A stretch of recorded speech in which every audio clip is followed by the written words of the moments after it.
J'arrivais devant ma nouvelle maison, la maison de rêve à 4 chambres et d'1 million de dollars que je venais d'acheter content, et je vis un camion de déménagement déjà garé dans l'allée. La voiture de mon frère Jake était là aussi, ainsi que le SUV de mes parents. Je sortis lentement, confus, et je marchais vers la maison. Ma belle-sœur, Mélissa, dirigeait les déménageurs. Attention à ce canapé, il est cher. 2 hommes transportaient des meubles par ma porte d'entrée. Jake sortit, me vit et sourit. Frère, tu arrives au moment parfait. Viens nous aider à emménager. J'ai cligné des yeux. Emménager? Ma mère apparut, pleurant des larmes de joie. Surprise. Nous avons acheté cette belle maison pour Jake et Mélissa. N'est-ce pas merveilleux? J'ai regardé le numéro de la maison, 847 Maple Grove Drive. Ma maison. Celle dont j'avais finalisé l'achat 2 semaines plus tôt. Celle que j'avais payée 1 million de dollars comptant. Ils pensaient que mes parents l'avaient achetée pour eux. J'aurais pu les corriger immédiatement, j'aurais pu dire, en fait, c'est ma maison. Mais quelque chose m'a fait hésiter. La curiosité, peut-être, ou le désir de voir jusqu'où cela irait. Alors, au lieu de cela, j'ai souri et j'ai dit, waouh, c'est incroyable. Laissez-moi vous aider. Mon nom est Ryan. J'ai 36 ans, je suis célibataire, et je travaille comme ingénieur principal dans une entreprise de technologie. J'ai accumulé des richesses discrètement depuis 14 ans, un patrimoine net de 2 400 000 $, 3 immeubles locatifs, un solide portefeuille d'investissement. Ma famille n'en a aucune idée. Ils pensent que je m'en sors à peine, que je suis toujours dans mon vieil appartement, que je conduis ma Honda Civic de 2015, que je porte des jeans et des sweats à capuche au dîner de famille. Mon frère Jake a 33 ans, il est marié à Mélissa, et ils ont 2 enfants, Emma, 8 ans, et Noah, 5 ans. Jake travaille dans la vente, avec un revenu irrégulier. Mélissa ne travaille pas, elle reste à la maison avec les enfants. Nos parents, Linda et Robert, au début de la soixantaine, ont toujours favorisé Jake. Non pas subtilement, mais évidemment. En grandissant, il y a eu le mariage de Jake, mes parents ont payé 30 000 $. Mes réussites, c'est bien, chérie. Jake a acheté une maison à 28 ans, mes parents lui ont donné 80 000 $ pour la compte. J'ai eu une fête quand j'ai été promu ingénieur senior à 29 ans, bon travail. Carrière stable. Le schéma a continué avec les enfants de Jake. Chaque Noël, les enfants de Jake recevaient des iPads et des vêtements de marque. Moi, j'ai reçu. Eh bien, je n'ai rien reçu, car je n'ai pas d'enfant, donc je n'ai pas besoin de cadeaux. J'ai appris très tôt, le succès fait de vous une cible. Quand j'ai eu ma première grande promotion à 28 ans et que j'ai mentionné l'augmentation de salaire, Jake m'a immédiatement demandé d'emprunter 5 000 $. Il ne les a jamais remboursés. Mes parents m'ont demandé de participer aux réparations de la maison de Jake. Alors, je suis resté discret. J'ai vécu modestement, j'ai épargné de manière agressive, j'ai investi intelligemment, et j'ai bâti une fortune en silence. Il y a 3 mois, j'ai décidé qu'il était temps d'acheter ma maison de rêve. J'économisais spécifiquement pour cela depuis 8 ans. J'ai trouvé l'endroit parfait, 847 Maple Grove Drive. 4 chambres, 3 salles de bain, un beau quartier, affiché à 1 50 000 $. J'ai offert 1 million de dollars comptant pour gagner la guerre des enchères. L'offre a été acceptée dans les 24 heures. J'ai finalisé l'achat il y a 2 semaines, payant la totalité du montant à l'avance. La société de titres a été choquée, vous payez comptant? Le million entier? Oui. J'ai récupéré les clés. Ma maison, mon rêve. Je n'ai rien dit à personne dans ma famille. Ni à mes parents, ni à Jake. Personne. J'avais programmé les déménageurs pour aujourd'hui, samedi à 10 h du matin. Apparemment, Jake aussi. Ce que je ne savais pas, ce que j'étais sur le point de découvrir, c'était ceci, il y a 2 semaines, mes parents avaient parlé à Jake et Mélissa de les aider à acheter une maison. Jake et Mélissa cherchaient une maison, mais ils avaient du mal. Tout ce qui était dans leur gamme de prix était soit trop petit, soit nécessitait des travaux majeurs. Mes parents ont mentionné qu'ils étaient prêts à aider avec un acompte pour une maison sur Maple Grove Drive. Ils parlaient d'une autre maison, une plus petite, à 600 000 $, l'adresse 423 Maple Grove. Mais Jake et Mélissa étaient récemment passés devant le 847 Maple Grove, ma maison, et avaient vu le panneau « Vendu ». Belle maison, quartier parfait. Dans la conversation avec mes parents, les fils se sont emmêlés. Jake, la maison sur Maple Grove est vendue. Nous l'aimions bien. Maman, la 847 Maple Grove. Oui, celle à 4 chambres. Mes parents ont échangé des regards confus, mais ont laissé faire. D'une manière ou d'une autre, dans l'excitation et la mauvaise communication, Jake et Melissa sont devenus convaincus que mes parents leur avaient acheté le 847 Maple Grove, la maison d'1 million de dollars. Mes parents étaient confus, mais ne les ont pas corrigés. Ils pensaient peut-être que Robert avait fait l'achat sans en parler à Linda ou vice-versa.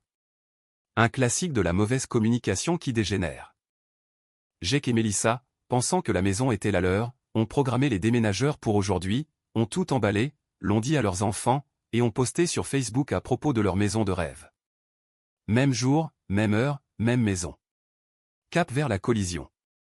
Je me tenais dans l'allée, regardant les déménageurs transporter un canapé dans ma maison. Mon père m'a tapé sur l'épaule. Belle surprise, n'est-ce pas? Nous voulions les aider. Ils ont besoin d'espace pour les petits-enfants. Je les regardais. Vous avez acheté cette maison? Cette maison spécifique? Maman a hoché la tête, essuyant ses larmes. Nous voulions qu'ils aient quelque chose de spécial. Combien avez-vous payé? Papa a hésité. Eh bien, nous aidons avec la compte. Il s'occupe du prêt hypothécaire. Donc, vous ne l'avez pas acheté directement? Non, mais nous leur avons donné assez pour que cela fonctionne. J'ai regardé Jake diriger les déménageurs, Melissa accrocher des rideaux à travers la fenêtre avant, et mes parents rayonnant de fierté. Ils n'avaient aucune idée que c'était ma maison. Et j'étais curieux de voir combien de temps il leur faudrait pour le comprendre. C'est vraiment généreux, ai-je dit. Ça vous dérange si je jette un coup d'œil, si je vois ce que vous leur avez acheté? Bien sûr, dit Jake. Fais visiter ton frère. Jake m'a fait signe de venir. Viens, attends de voir la chambre principale. Je l'ai suivi à l'intérieur, dans ma maison, celle que j'avais parcourue une douzaine de fois pendant les inspections et la visite finale. Melissa était dans la cuisine en train d'organiser la vaisselle. Ryan, tu peux croire cet endroit. 4 chambres. C'est impressionnant, ai-je dit honnêtement. Emma et Noah passèrent en courant, poussant des cris d'excitation. Ma chambre, ma chambre. J'ai crié. Ils sont tellement heureux. Cela va tout changer pour nous. Je parie. Il m'a montré la chambre principale, la salle de bain attenante, le dressing où j'avais fait installer un coffre-fort pendant ma période d'inspection. Regarde ça, dit Jake, ouvrant le placard. Il y a même un coffre-fort intégré. Chic, non? Maman et papa ont vraiment mis le paquet. J'ai regardé le coffre-fort. Je connaissais la combinaison. Je savais ce qu'il y avait à l'intérieur.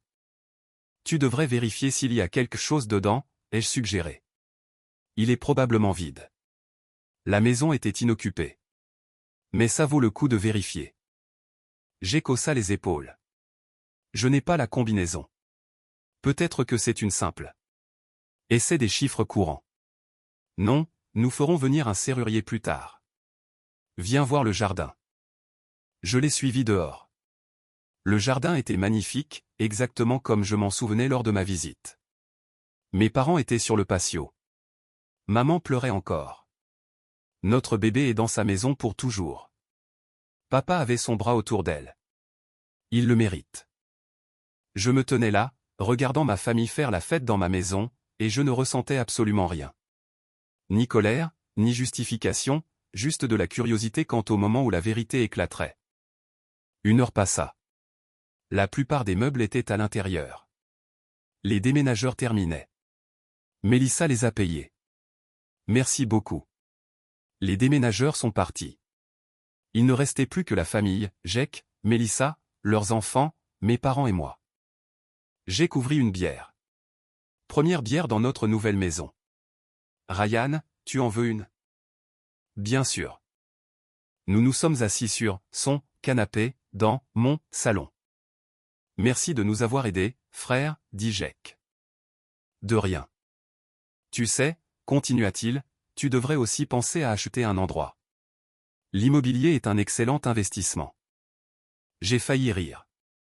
Oui, peut-être un jour. Mélissa nous a rejoints. Tu as toujours ce petit appartement minuscule. Pour l'instant, tu devrais améliorer ça, trouver un bel endroit, t'installer, peut-être. Mon père vérifia sa montre. Nous devrions probablement y aller. Vous laissez vous installer. Maman a serré Jake et Mélissa dans ses bras. Nous sommes si heureux pour vous. Ils m'ont serré dans leurs bras aussi. Merci de nous avoir aidés, Ryan. N'importe quand. Alors que mes parents se dirigeaient vers leur voiture, j'ai pris une décision. Il était temps que ça se termine. Et, ai-je lancé à tout le monde. Avant que vous ne soyez trop à l'aise, puis-je vous montrer quelque chose? J'ai qu'à regarder. Quoi de neuf? Ce coffre-fort dans le placard de la chambre principale. Je pense que je peux l'ouvrir. Mélissa a levé un sourcil. Vraiment? Peut-être. Tu veux que j'essaie? J'ai haussa les épaules. Bien sûr, pourquoi pas? Nous sommes tous allés dans la chambre principale. Mes parents s'étaient arrêtés à la porte, curieux. Je suis allé au placard, je me suis agenouillé devant le coffre-fort et j'ai entré le code. Il s'est ouvert. Ouah! Jake se pencha. Comment savais-tu la combinaison? Coup de chance. À l'intérieur du coffre-fort, il y avait un dossier contenant des documents. Je l'ai sorti. Qu'est-ce que c'est? Demanda Mélissa. J'ai ouvert le dossier, j'ai sorti le premier document, l'acte de propriété. Propriétaire, Ryan Morrison. Date d'achat, il y a 2 semaines. Prix d'achat, $1 million. Méthode de paiement, comptant. Je l'ai brandi. C'est intéressant. Jake l'a arraché de ma main, l'a fixé. Ça dit ton nom. Oui. Mélissa regarda par-dessus son épaule. Attends, quoi? L'acte de propriété de cette maison, dis-je calmement, est à mon nom. Parce que je l'ai acheté. Silence complet. Mon père prit l'acte des mains de Jake, le lut. Son visage devint pâle. Ryan, qu'est-ce que c'est? C'est l'acte de ma maison. J'ai finalisé l'achat il y a 2 semaines. J'ai payé $1 million comptant. La main de maman se porta à sa bouche. Tu as acheté cette maison? Oui. Le visage de Jake passait par la confusion, l'incrédulité, la colère. C'est impossible. Maman et papa ont dit qu'ils l'avaient acheté pour nous. Je me suis tourné vers mes parents. Est-ce le cas? Linda et Robert se regardèrent, paniqués. Nous pensions, bégaya maman. Papa regarda Jake. Nous n'avons jamais dit que nous avions acheté cette maison. Si, vous l'avez fait. La voix de Mélissa monta. Vous avez dit 847 Maple Grove.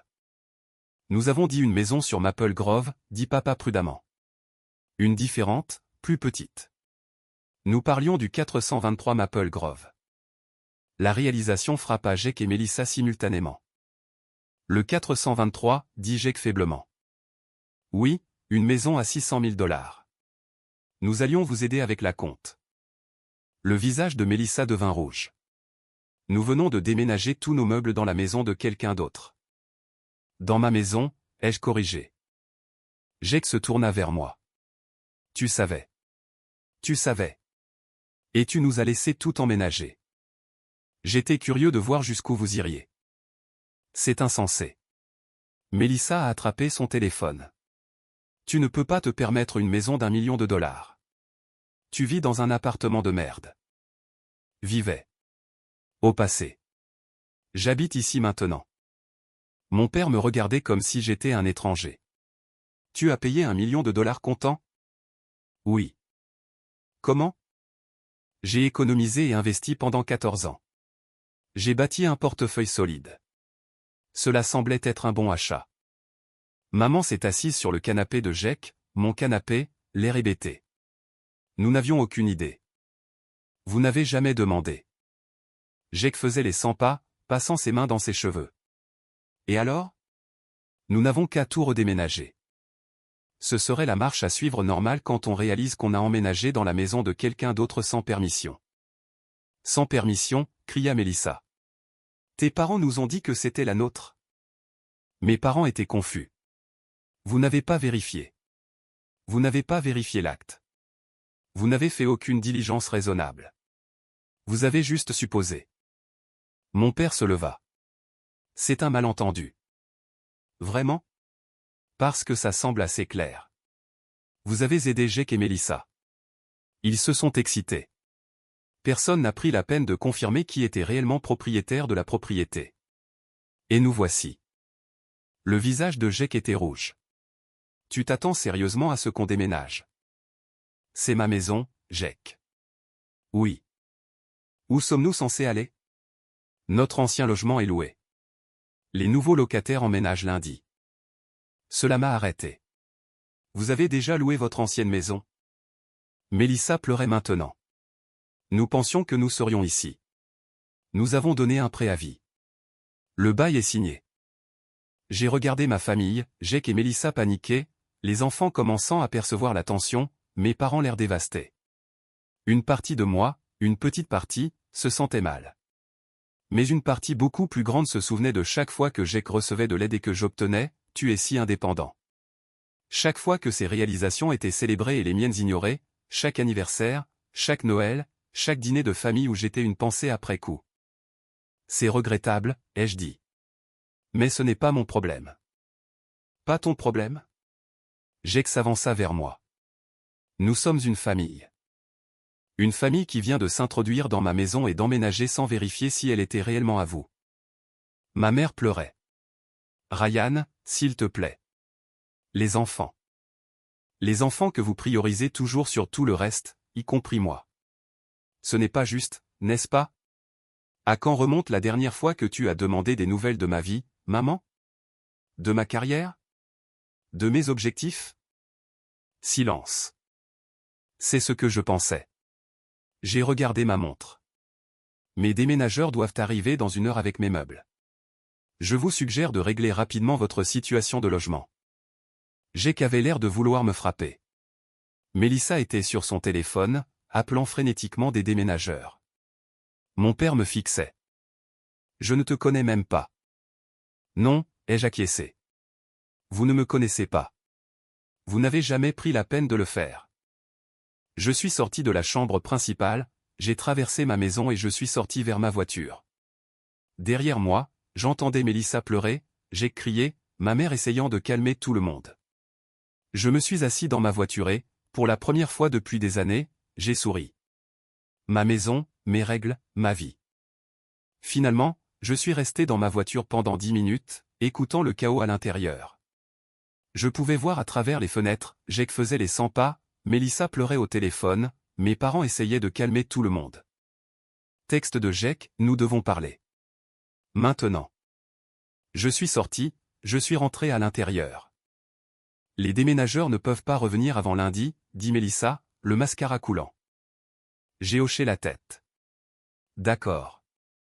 D'accord, cria Jake. C'est tout ce que tu as à dire? Qu'est-ce que tu veux que je dise? Que nous pouvons rester. Nous n'avons nulle part où aller. Notre ancienne maison est louée. Les nouveaux locataires emménagent lundi. Cela m'a arrêté. Vous l'avez déjà loué? Melissa tremblait. Nous pensions que nous serions ici. J'ai regardé mes parents. Votre maison? Papa secoua la tête. 3 chambres, pas assez d'espace pour nous tous. Hôtel? Melissa rit amèrement. Sais-tu combien coûtent les hôtels pour une famille de 4? Ce n'est pas mon problème. Jake s'approcha. Comment peux-tu être aussi cruel? Tu continues d'utiliser ce mot. Famille ne signifie pas ce que tu penses que ça signifie. Ma mère se leva. Ryan, s'il te plaît, juste jusqu'à lundi. J'ai regardé autour de moi. Les meubles de Jake partout. Emma et Noah confus, demandant ce qui se passait. D'accord. Lundi matin, 8 heures. Tout doit être sorti. Le visage de Melissa s'est inondé de soulagement. Merci. Mais lundi, s'il reste un seul article, j'appelle la police. Le visage de Jake est devenu livide. Tu n'oserais pas. J'ai sorti mon téléphone, j'ai ouvert Venmo, j'ai montré l'écran à Jake. Tu te souviens de ces $5 000 que tu as empruntés il y a 8 ans? Avril 2017, 5000 envoyés, 0 reçu en retour. Tu veux toujours me dire que tu les as remboursés.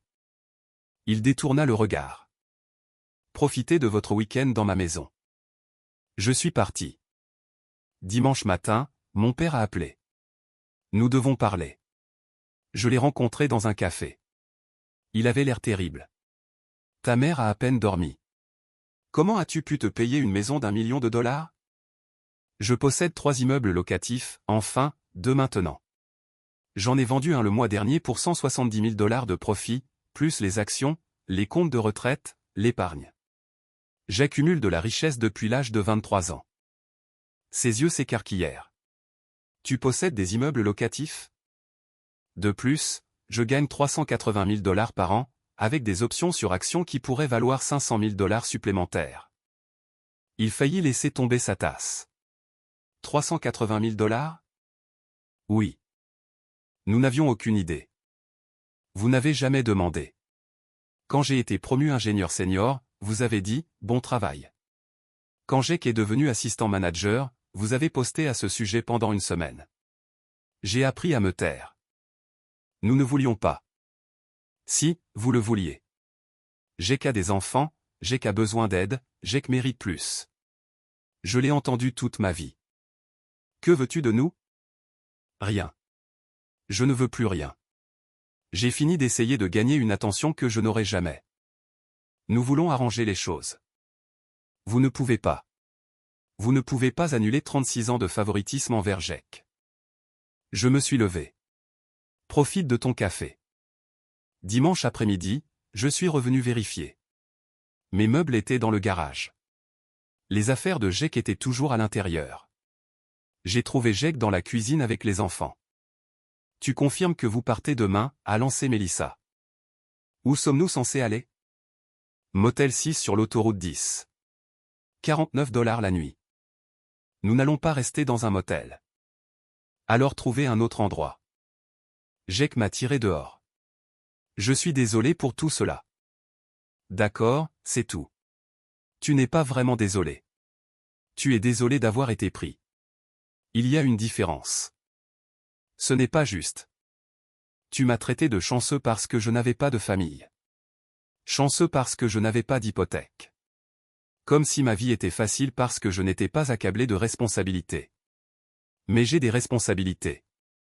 Je gère 15 ingénieurs, je possède des biens, j'ai construit tout cela pendant que tu demandais des aumônes à maman et papa. Ils voulaient t'aider. Et je n'avais pas besoin d'aide parce que j'étais responsable. Donc, la responsabilité est punie. Excellent système. Son visage se tordit de colère. Tu as vraiment changé. Non, tu vois enfin qui je suis. Je suis rentré à l'intérieur. Emma était à table, coloriant. Oncle Ryan, c'est vraiment ta maison. Oui, chérie. Est-ce qu'on a des problèmes? Mon cœur s'est serré. Non, ma chérie. Juste un gros malentendu. Papa a dit qu'on déménageait encore. Oui, mais tu auras un nouvel endroit. Elle n'avait pas l'air convaincue. Mélissa me lança un regard noir. Heureux maintenant? Tu as contrarié les enfants? Vous les avez contrariés en mentant sur la propriété de cette maison. Nous n'avons pas menti. Vous leur avez dit que c'était leur maison sans vérifier la propriété. Jake est revenu, a secoué la tête devant Mélissa. Elle est restée silencieuse. Je serai de retour demain à 7 heures. Vous serez prêt à 8 heures. Lundi matin, 7 heures. Un camion de déménagement différent dans l'allée. Jake et Mélissa chargeaient des meubles. Les enfants sur les marches du porche, l'air misérable. Mes parents sont arrivés à 7h30, épuisés. Ryan, dit maman. Peut-on parler après? Je ne pense pas qu'il y ait quoi que ce soit à dire. S'il te plaît, 5 minutes. D'accord. À 8h15, tout était chargé. Jake m'a tendu la clé. Tiens, ta maison. J'espère que tu es heureux. Je le suis, en fait. Ils sont partis. Mes parents se tenaient dans l'allée, perdus. Où vont-ils, ai-je demandé. Un hôtel longue durée jusqu'à ce qu'ils trouvent une location, dit papa. Avec quel argent? Nous les aidons. Bien sûr que vous le faites. Maman m'a attrapé le bras. Pouvons-nous recommencer? Être à nouveau une famille. Nous n'avons jamais vraiment été une famille. Juste des gens qui partagent l'ADN. Ce n'est pas vrai. Quel est mon anniversaire? Mon plat préféré? Ce que je fais pour m'amuser? Silence. Les yeux de maman se sont remplis. Je ne sais pas. Mais vous savez tout sur Jake, sur Emma et Noah, leurs couleurs préférées, les films, tout. Tu n'as jamais partagé. J'ai arrêté parce que vous ne vous en souciez jamais, mais vous auriez pu demander n'importe quand en 36 ans. Papa s'avança. Nous voulons faire mieux. Bien. Faites-le. N'attendez juste pas que j'en fasse partie. Tu es notre fils. Biologiquement, c'est tout. Je me suis dirigé vers la maison, je me suis arrêté à la porte. Si vous voulez faire partie de ma vie, vous devrez le gagner. Pour l'instant, vous ne l'avez pas fait. Je suis entré, j'ai fermé la porte, je l'ai verrouillée. J'ai regardé par la fenêtre pendant qu'il restait là pendant 5 minutes avant de partir. Puis j'ai regardé autour de ma maison vide. La mienne. Complètement. Entièrement la mienne. Pour la première fois de ma vie, je me suis senti libre. 3 semaines plus tard, tout a changé à nouveau. Je m'installais, les meubles étaient arrangés, les pièces décorées, et je me sentais enfin chez moi. C'est alors que mon téléphone a sonné. Le chat de groupe de la famille élargie explosait. Tante Carole avait vu quelque chose, elle avait posté un lien. Article du journal d'affaires local, jeune leader technologique de moins de 40 ans. J'y étais. Photo de moi devant ma maison. Titre, comment Ryan Morrison a bâti 2 400 000 $ de patrimoine net à 36 ans. L'article détaillait tout, mon salaire, ma stratégie d'investissement, mes immeubles locatifs, l'achat comptant de ma maison. En 1 heure, mon téléphone sonnait sans arrêt. Tante Carole, Ryan, je n'avais aucune idée. Oncle Jim, tu as 2 millions de $? Des cousins envoyaient des messages, félicitations. Et puis, Jake l'a vu. Il a appelé. Je n'ai pas répondu. Il a envoyé un SMS, j'ai vu l'article. Nous devons parler. Je l'ai ignoré. Mes parents ont appelé, ont laissé des messages vocaux. Maman, nous n'avions aucune idée que tu avais tant de succès. Nous sommes si fiers. Papa, pourquoi ne nous as-tu pas dit? Nous aurions pu célébrer. Je les ai supprimés. Mais le mal était fait. Toute la famille savait maintenant. Et Jake était en pleine spirale, car 2 jours après la parution de l'article, il a été licencié. Il avait manqué ses objectifs 3 mois de suite, était en probation, et a finalement été mis à la porte. Mélissa a dû trouver un emploi dans le commerce de détail à temps partiel, au salaire minimum. Ils avaient à peine de quoi payer le loyer de l'hôtel longue durée. Et mes parents leur donnaient toujours de l'argent, 500 $ par mois juste pour les maintenir à flot. Pendant ce temps, je prospérais. J'ai été promu au travail, directeur de l'ingénierie maintenant. Salaire de 480 000 $. J'ai commencé à sortir avec quelqu'un, Carla, une comptable rencontrée à la salle de sport. Elle adorait la maison, adorait le fait que j'avais tout construit moi-même. La vie était belle, jusqu'à Noël. Mes parents m'ont invité. S'il te plaît, viens. C'est Noël. La famille devrait être ensemble. J'ai dit, non, Jake sera là. C'est exactement pourquoi je ne viens pas. Ryan, s'il te plaît. Je passe Noël avec la famille de Carla. Des gens qui veulent réellement que je sois là. Veille de Noël. J'étais en train de faire mes valises pour le voyage quand quelqu'un a sonné à ma porte. Jake et Mélissa se tenaient sur mon porche, l'air vaincu. Nous devons parler, dit Jake. Je suis occupé. La voix de Mélissa se brisa. S'il te plaît. Jake a perdu son emploi. Nous pourrions perdre l'appartement. Les enfants auraient dû y penser avant d'emménager dans ma maison sans permission. Le visage de Jake devint rouge. Tu vas vraiment nous le reprocher? Vous vous êtes introduit dans ma maison. C'était un malentendu. Qui aurait pu être évité avec un coup de fil, une vérification d'acte, n'importe quelle diligence raisonnable de base. Mélissa commença à pleurer. Nous avons besoin d'aide. Juste un prêt. Non. Ryan, s'il te plaît. Comme je l'ai dit, ce n'est pas mon problème. Tu as 33 ans, Jake. Débrouille-toi. J'ai commencé à fermer la porte. Melissa cria, qu'est-ce qui t'est arrivé? Tu étais gentil avant. J'ai fait une pause, je l'ai regardé. J'étais invisible avant. Maintenant, je suis juste honnête. Grande différence. J'ai fermé la porte, je l'ai verrouillée. J'ai regardé par la fenêtre pendant qu'il restait là, choqué, avant de finalement s'éloigner. Puis j'ai fini de faire mes valises. Carla est venue me chercher. Prêt pour Hawaï? Absolument. Nous avons volé en première classe. Nous avons séjourné dans un complexe dont je n'avais fait que rêver enfant. Pendant que ma famille passait son Noël tendu et gênant, j'étais sur une plage, buvant mes maïtaï, complètement en paix. Mon téléphone a vibré une fois. SMS de ma mère. Joyeux Noël. Tu nous manques. J'ai éteint mon téléphone, j'ai regardé l'océan. Ma vie, mes choix, ma paix. 6 mois après l'incident de la maison, ma vie était méconnaissable. Carla a emménagé. Nous avons converti une chambre en son bureau à domicile, une autre en salle de sport.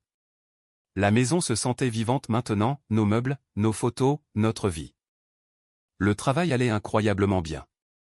La promotion au poste de directeur de l'ingénierie s'accompagnait de plus de responsabilités, mais aussi de plus d'autonomie. Je dirigeais des projets majeurs, je mentorais de jeunes ingénieurs, j'avais un réel impact. Pendant ce temps, la vie de Jake s'écroulait. J'ai entendu cela par tante Carole, qui ne pouvait s'empêcher de me mettre au courant malgré ma demande de ne pas le faire. Jake avait trouvé un nouvel emploi, dans la vente à nouveau, mais de niveau inférieur. 60 000 $ par an au lieu de ses 85 000 précédents. Melissa travaillant dans le commerce de détail à temps partiel rapportait peut-être 15 000 $. Combiné, 75 000 $ pour une famille de 4 dans une ville coûteuse.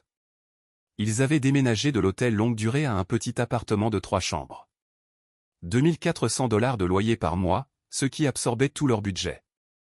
Mes parents les aidaient toujours, 800 $ par mois maintenant, juste pour les maintenir à flot. Ces 150 000 $ qu'ils avaient économisés pour la retraite étaient tombés à 80 000 $ après 8 mois de soutien à Jake. Je n'ai rien ressenti en entendant cela. Aucune satisfaction, aucune culpabilité, juste rien. Puis vint l'engagement. J'ai fait ma demande à Carla sur notre patio arrière, coucher de soleil, guirlande lumineuse, tout le tralala. Elle a dit oui avant que j'aie fini de demander. Nous avons posté une photo sur Instagram. Plan simple, nous, la bague, la maison en arrière-plan. Légende, elle a dit oui. En quelques heures, le chat de groupe de la famille a explosé. Tante Carole, félicitations. Oncle Jim, il était temps. La famille élargie pleuvait de félicitations. Puis, le silence de mes parents. Pendant 6 heures, rien. Finalement, un SMS de ma mère. Félicitations, chérie. Nous sommes très heureux pour toi. Froid, formel, comme un email professionnel. Je n'ai pas répondu. 2 jours plus tard, elle a appelé. Nous aimerions t'emmener dîner avec Carla. Célébrer les fiançailles. Ça va aller, merci. Ryan, s'il te plaît. Nous voulons en faire partie. Vous n'avez fait partie de rien d'autre dans ma vie. Pourquoi commencer maintenant? Parce que tu vas te marier. C'est important. Mes promotions étaient importantes. L'achat de ma maison était important. Bâtir ma carrière était important. Vous avez manqué tout ça. Silence. Nous aimerions venir au mariage, dit-elle doucement. Vous n'êtes pas invité. Quoi? Le mariage est pour les gens qui ont fait partie de ma vie, qui m'ont soutenu, qui se sont réellement souciés. Ce n'est pas vous. Nous sommes tes parents. Biologiquement, cela ne signifie pas que vous recevez une invitation. Tu ne peux pas être sérieux. Très sérieux. 50 invités, la famille de Carla, nos amis, quelques membres de la famille élargie. Pas vous, pas papa, pas Jake. Ma mère a commencé à pleurer. Comment peux-tu faire ça? Assez facilement, en fait. J'invite des gens qui se soucient de moi. Vous n'êtes pas qualifié. J'ai raccroché. Carla m'a regardé depuis le canapé. Ça va? Oui. Ça fait du bien d'être honnête. Ils vont continuer d'essayer. Laisse-les. La planification du mariage fut joyeuse.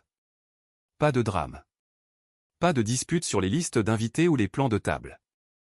Juste Carla et moi prenant des décisions ensemble. Nous avons fixé la date, 6 mois plus tard. Petite cérémonie dans notre jardin. 50 invités maximum. Les invitations ont été envoyées. Tante Carole en a reçu une. Oncle Jim. Cousin solidaire. Toute la famille de Carla. Mes parents n'ont rien reçu. Ni Jake. 3 semaines après l'envoi des invitations, mon père s'est présenté à mon bureau. La sécurité a appelé. Monsieur Morrison, votre père est dans le hall. J'ai soupiré. Dites-lui que je suis en réunion. Il dit qu'il va attendre. Dites-lui que je suis en réunion toute la journée. 10 minutes plus tard. Il est toujours là. Il dit que c'est urgent. Je suis descendu, je l'ai trouvé assis dans le hall, l'air plus petit que dans mes souvenirs. Que veux-tu? Il s'est levé. Parlez, s'il te plaît. Je travaille. 5 minutes, c'est tout ce que je demande. Nous sommes sortis, nous nous sommes tenus sur le trottoir. Nous n'avons pas reçu d'invitation au mariage, dit-il. Correct. Ryan, nous sommes tes parents. Tu continues de le dire comme si ça signifiait quelque chose. Ça signifie quelque chose. Vraiment? Parce que pendant 36 ans, ça signifiait que Jake obtenait tout et que j'étais oublié. Maintenant que j'ai du succès et que je me marie, soudain ça compte. Nous avons fait des erreurs. Vous avez fait des choix. Chaque fois que Jake avait besoin d'argent, vous lui en donniez. Chaque fois qu'il échouait, vous le rattrapiez. Chaque fois que je réussissais, vous le remarquiez à peine. Nous pensions que tu allais bien. J'allais bien. Je vais bien sans vous. Son visage se froissa. Que devons-nous faire pour faire à nouveau partie de ta vie? Rien. Il n'y a rien que vous puissiez faire. Certains ponts ne se reconstruisent pas. Tu vas vraiment te marier sans nous? Oui. Et les petits-enfants? Quand Carla et toi aurez des enfants, ils ne vous connaîtront pas, tout comme vous ne m'avez jamais connu. Cela l'a frappé de plein fouet. Je pouvais le voir. Ryan, s'il te plaît. Je dois retourner travailler. Je l'ai laissé là. Quand je suis retourné à mon bureau, je me suis senti plus léger, comme si j'avais porté quelque chose de lourd et que je l'avais finalement posé. Le mariage fut parfait. 53 invités, nous en avons ajouté quelques-uns à la dernière minute. Cérémonie dans le jardin sous les guirlandes lumineuses. Carla dans une robe simple et magnifique. Moi dans un costume qui m'allait vraiment. Nos vœux étaient personnels, honnêtes, réels. Tu m'as vu quand j'étais invisible pour tout le monde, ai-je dit. Carla a pleuré. Tu m'as donné un foyer dont je ne savais pas que j'avais besoin. Nous nous sommes embrassés. Tout le monde a applaudi. Réception sur le patio, dîner traiteur, danse, rire. Tante Carole m'a pris à part. Tes parents sont dévastés de ne pas avoir été là. Je suis sûr qu'ils le sont. Tu ne te sens pas mal? Non. Ils ont eu 36 ans pour faire partie de ma vie. C'est leur conséquence. Elle m'a serré dans ses bras.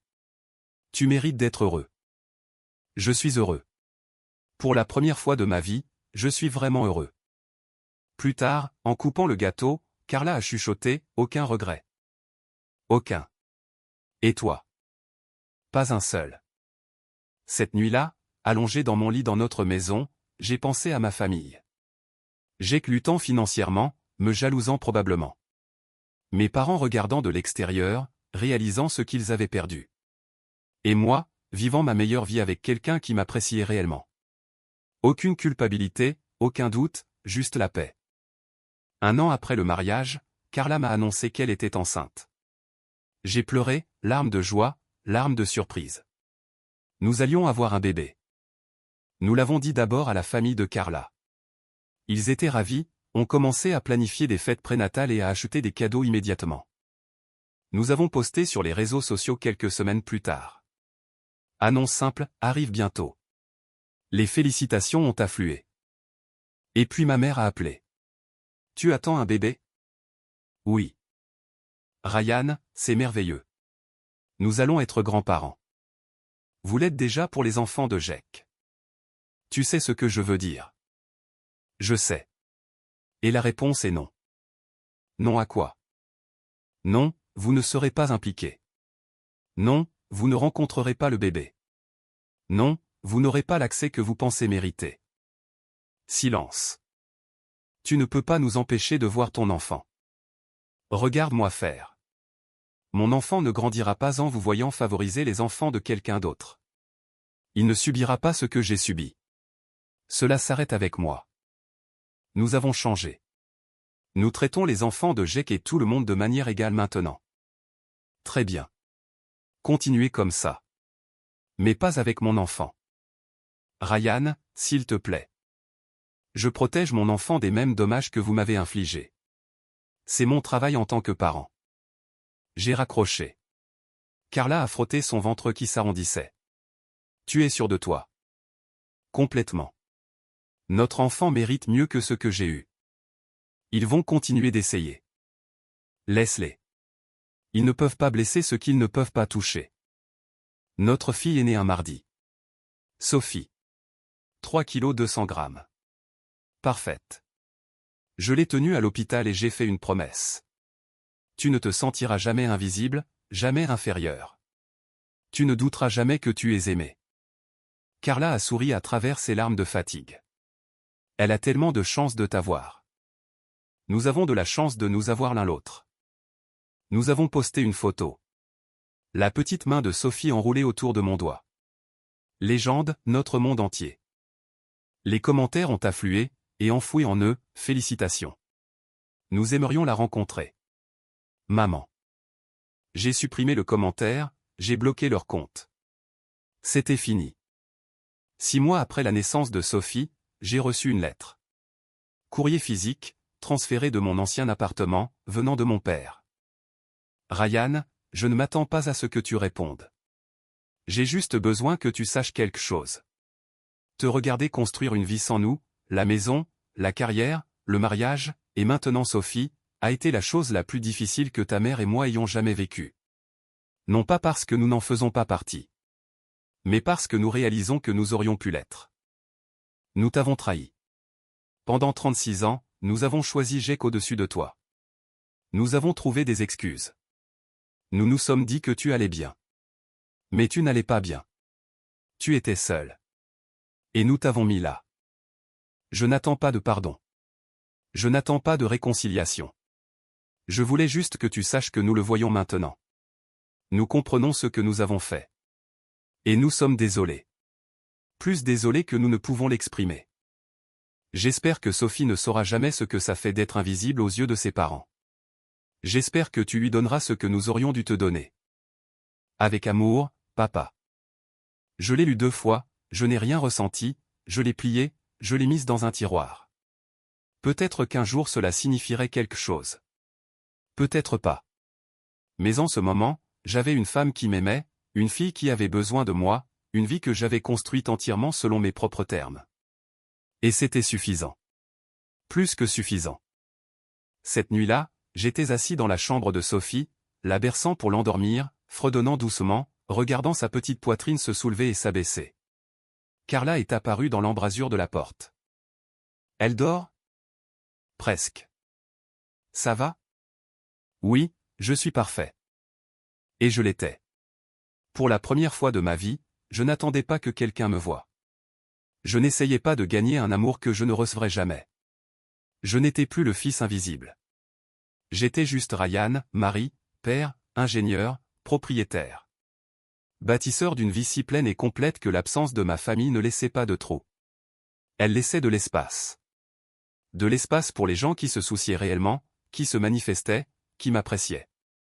Et cet espace, c'était exactement là où je devais être. 2 ans après la naissance de Sophie, ma vie n'avait jamais été aussi belle.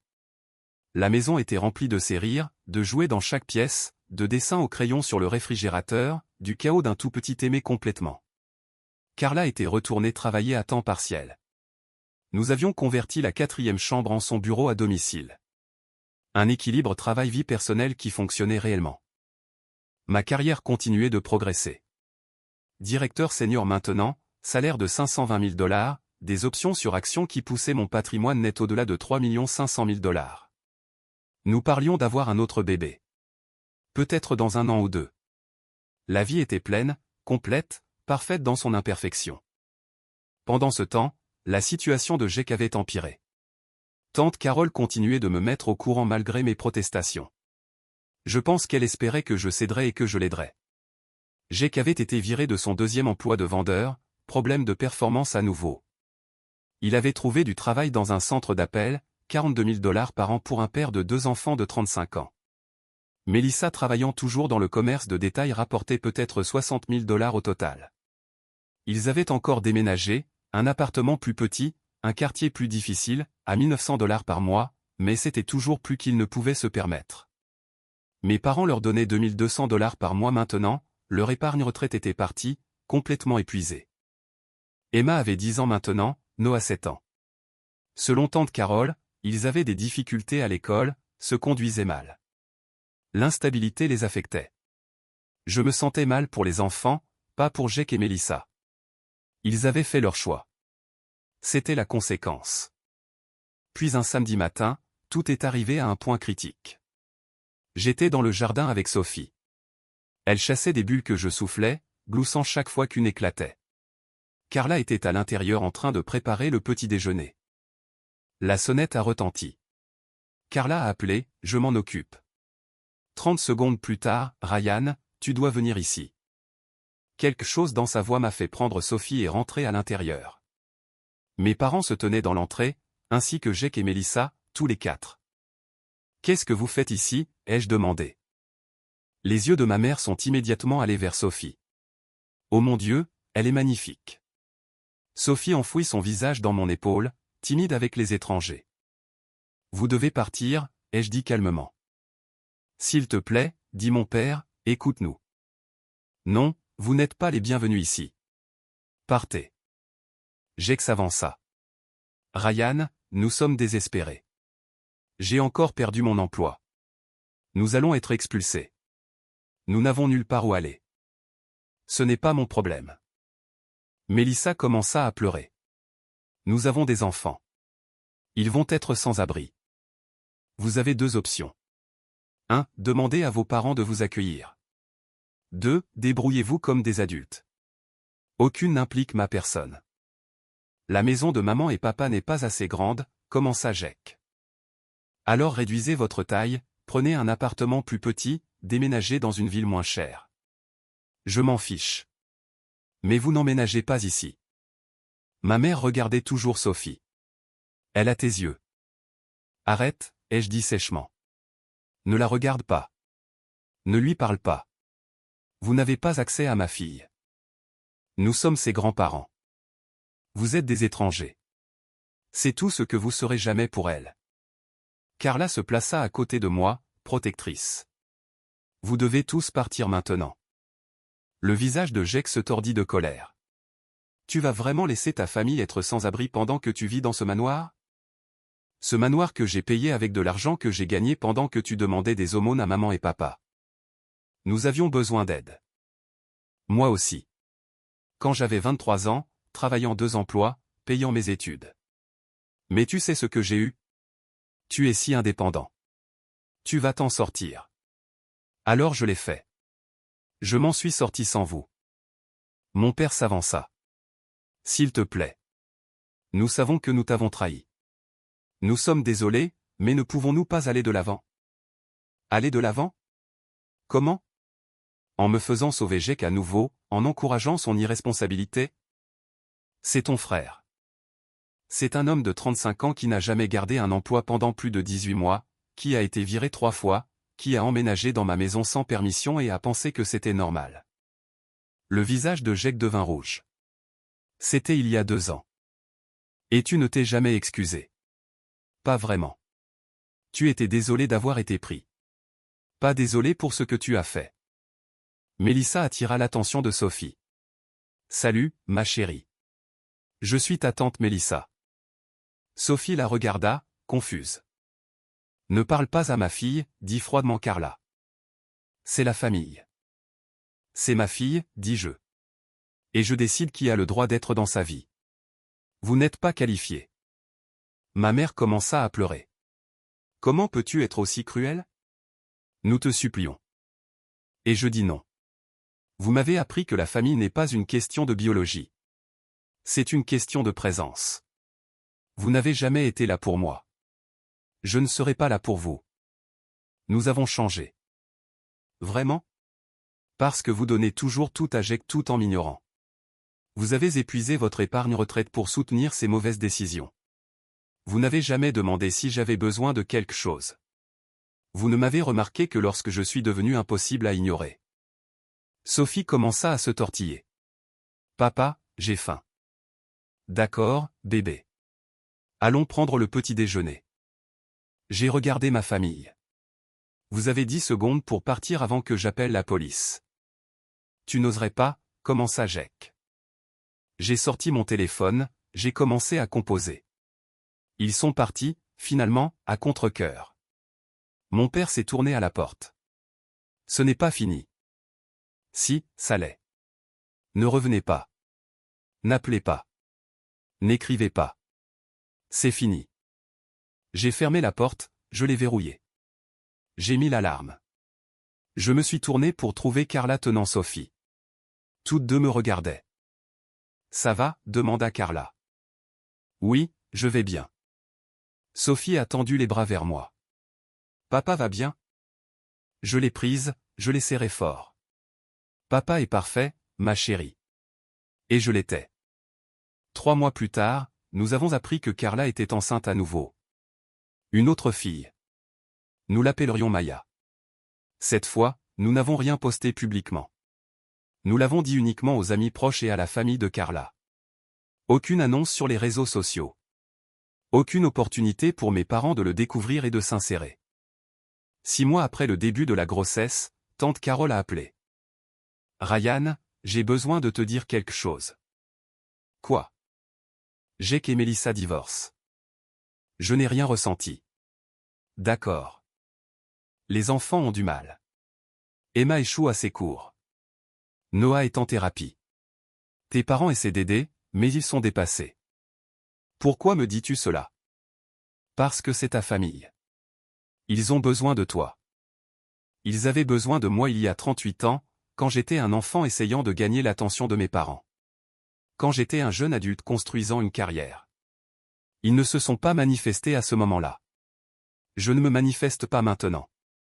Jake parle de donner les enfants à tes parents à plein temps. C'est entre eux. Linda et Robert ont 60 ans. Ils ne peuvent pas élever 2 jeunes enfants. Alors Jake devrait se prendre en main et être un père. Concept nouveau, je sais. Tu es incroyable. Je suis honnête. Il y a une différence. Elle m'a raccroché au nez. J'ai parlé à Carla de la conversation. Comment te sens-tu? A-t-elle demandé. Rien. Je ne ressens rien. Est-ce mal? Non, c'est sain. Tu as établi des limites. Il les respecte en restant loin. Chacun obtient ce qu'il a choisi. Parfois, je me demande si je suis trop dur. L'es-tu? J'y ai réfléchi. À mon enfance, à Jake obtenant tout. À mes parents ne se manifestant que lorsque j'avais quelque chose qu'ils voulaient. Non. Je suis exactement assez dur. Maya est née un dimanche. 2 kg 900 grammes. Plus silencieuse que Sophie, mais tout aussi parfaite. Nous l'avons ramenée à la maison 2 jours plus tard. Sophie était obsédée par sa nouvelle sœur. Bébé Maya, chantait-elle, essayant d'aider avec tout. Notre maison se sentait complète. 2 filles, une femme que j'aimais, une carrière dont j'étais fier. Une richesse que j'avais bâtie de mes propres mains. Ma famille, celle que j'avais créée, pas celle dans laquelle j'étais né, était tout ce que j'avais toujours voulu. Un soir, je donnais le biberon à Maya pendant que Sophie jouait à proximité. Carla préparait le dîner. La sonnette a retenti. Nous nous sommes tous figés. Il était 18 heures. Nous n'attendions personne. J'ai passé Maya à Carla. Reste ici. J'ai d'abord vérifié la caméra de sécurité sur mon téléphone. C'était Emma, la fille de Jake, 10 ans, seule. J'ai ouvert la porte. Emma, qu'est-ce que tu fais ici? Elle pleurait. Oncle Ryan, s'il te plaît. J'ai besoin d'aide. Mon cœur s'est brisé. Où est ton père? Je ne sais pas. Il nous a déposés, Noah et moi, chez grand-mère et grand-père et il est parti.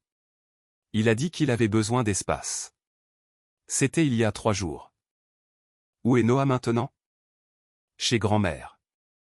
J'ai pris le bus jusqu'ici. Je me souvenais de ton adresse de la fois où nous avions emménagé. Est-ce que ta grand-mère sait que tu es ici? Elle secoua la tête. S'il te plaît, ne me fais pas y retourner. Grand-mère et grand-père se disputent toujours à propos de l'argent. Noah pleure toutes les nuits. Je veux juste que les choses soient normales. J'ai regardé cet enfant, ma nièce techniquement, que tous les adultes de sa vie avaient trahi. Elle n'avait pas choisi cela. Elle n'avait pas demandé des parents irresponsables ou des grands-parents qui les encourageaient. Entre, ai-je dit. Les yeux de Carla se sont écarquillés quand elle a vu Emma. J'ai hoché la tête. C'est bon, Emma. Voici ma femme, Carla, et voici Sophie, que tu as déjà rencontrée, et bébé Maya. Emma essuya ses yeux. Ton bébé est joli. Merci. Tu as faim. Elle hocha la tête. Nous lui avons donné à dîner. J'ai appelé mes parents pour leur dire où elle était. Ils étaient affolés. Elle a juste disparu. Nous étions si inquiets. Elle a pris un bus toute seule jusqu'ici parce qu'elle ne se sentait pas en sécurité chez vous. Silence. Nous allons venir la chercher. Non, je vais la ramener, mais nous devons parler. Nous tous. 1 heure plus tard, je suis arrivé devant la maison de mes parents avec Emma. La voiture de Jake était dans l'allée, il était donc revenu. J'ai accompagné Emma jusqu'à la porte. Mon père a répondu. Merci de l'avoir ramené. Nous sommes en train de parler. Je suis entré. Jake était sur le canapé. Mélissa n'était pas là. Elle avait déménagé, apparemment. Noah était dans le coin en train de jouer avec de vieux jouets qui ressemblaient à ceux que j'avais eus enfant. Ma mère est sortie de la cuisine. Ryan. Emma s'est présentée à ma maison seule, en bus, parce qu'elle ne se sent pas en sécurité ici. Jake s'est levé. Elle dramatise. Elle a 10 ans et elle est traumatisée. Tu as abandonné tes enfants pendant 3 jours. Où étais-tu, bon sang? J'avais besoin de temps pour réfléchir. Tu avais besoin de temps pour être un père. Ces enfants n'ont rien demandé de tout ça. Mon père a essayé d'intervenir. Ryan, nous nous en occupons. Ah oui? Parce que de là où je suis, personne ne s'occupe de rien. Jake est un bon à rien. Mélissa est partie. Vous deux, vous êtes dans la soixantaine, essayant d'élever des enfants que vous ne pouvez pas vous permettre. C'est un désastre. Que veux-tu que nous fassions, pleura ma mère. J'ai regardé Emma et Noah, 2 enfants qui méritaient mieux que ça. Je veux que Jake grandisse, qu'il obtienne un emploi stable, qu'il soit réellement le parent de ses enfants. Je veux que vous deux arrêtiez de le soutenir. Et je veux que ses enfants aient une vraie chance d'avoir une vie normale. Nous essayons. Essayez plus fort, parce que si vous ne le faites pas, ces enfants vont finir aussi endommagés que moi, et ce sera de votre faute. Jake me lança un regard noir. Tu penses que tu es tellement mieux que nous? Je ne le pense pas. Je le sais. J'ai brisé le cycle. J'ai construit une vie, j'ai créé une famille qui fonctionne réellement. Vous pouvez faire de même, mais vous devez le vouloir. Je me suis agenouillé devant Emma. Tu es une enfant courageuse. Continue d'être courageuse, d'accord? Elle m'a serré dans ses bras. Merci, oncle Ryan. Je suis parti sans un mot de plus. En rentrant chez moi, mon téléphone a sonné. Carla. Comment ça s'est passé? Comme prévu. Jake est un désastre. Les enfants souffrent. Mes parents sont dépassés. Vas-tu les aider? J'y ai réfléchi. Vraiment réfléchi. Non. Les enfants, j'ai de la peine pour eux. Mais Jake, mes parents, ils ont fait leur choix. Je ne vais pas les sauver. Même si tu le pouvais? Surtout parce que je le pourrais.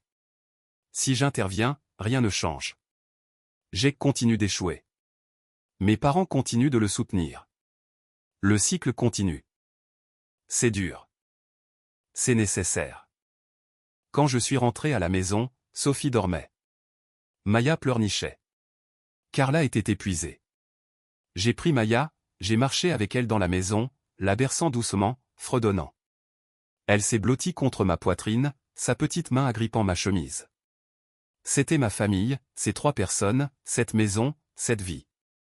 Je l'avais construite sans aide, sans approbation, sans attendre que des gens qui ne s'étaient jamais souciés de moi se mettent soudainement à le faire. Et c'était parfait. Non pas parce que c'était facile, mais parce que c'était à moi. Complètement, entièrement, sans aucune excuse, à moi. 2 semaines plus tard, j'ai reçu une dernière lettre de mon père. Ryan, tu avais raison sur tout. Jake reçoit de l'aide. Une vraie aide, thérapie, formation professionnelle. Il essaie. Nous avons cessé de lui donner de l'argent. Nous lui avons dit qu'il devait se débrouiller seul. Emma et Noah restent avec nous pour l'instant, mais nous aidons Jake à travailler pour les récupérer. Je sais qu'il est trop tard pour nous. Je sais que nous t'avons perdu, mais je voulais que tu saches que nous comprenons enfin. Ce que nous t'avons fait, ce que nous n'avons pas fait, tu méritais mieux. Tu méritais des parents qui te voyaient, qui te célébraient, qui t'aimaient également. Nous avons échoué et nous sommes désolés. Plus désolés que nous ne pouvons l'exprimer. J'espère qu'un jour Sophie et Maya poseront des questions sur leurs grands-parents. Et j'espère que tu leur diras la vérité, que nous t'aimions, mais que nous ne savions pas comment le montrer avant qu'il ne soit trop tard. Sois heureux, mon fils. Tu l'as mérité. Papa. Je l'ai lu une fois, je l'ai mise dans le tiroir avec les autres. Peut-être qu'un jour je ressentirai quelque chose en les lisant. Peut-être pas. Mais pour l'instant, j'étais trop occupé à vivre pour m'attarder sur ce qui aurait pu être. Sophie a appelé depuis le jardin. Papa, pousse-moi. Je suis sorti, je l'ai poussé sur la balançoire, j'ai écouté son rire. Carla est sortie avec Maya, s'est assise sur le patio en nous regardant. C'est agréable, a-t-elle dit. Oui, ça l'est vraiment. Et ça l'était. Ma maison, ma famille, ma vie, construite à partir de rien, selon mes propres termes, sans permission ni approbation. Le fil invisible était parti. À sa place, un homme qui connaissait sa valeur, un père qui se manifestait, un mari qui choisissait l'amour.